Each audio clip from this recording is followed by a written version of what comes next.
imagine,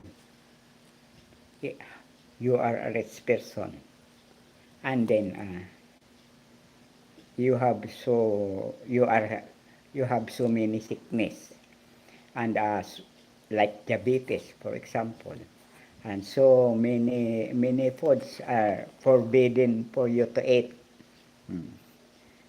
Like as example, if you have diabetes, uh, and there are cakes, cake, ice cream, or even soft drinks like Coke.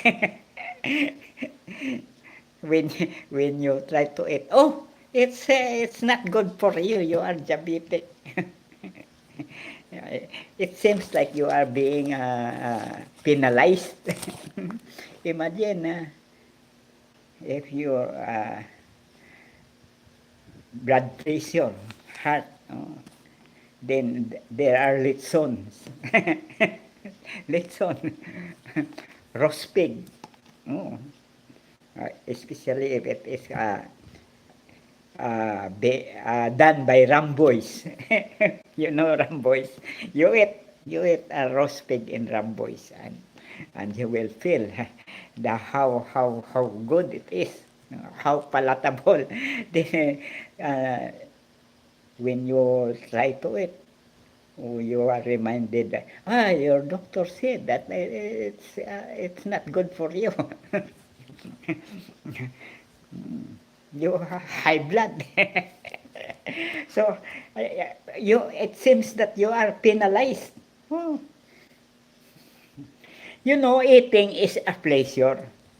When you eat good food, you you feel satisfied.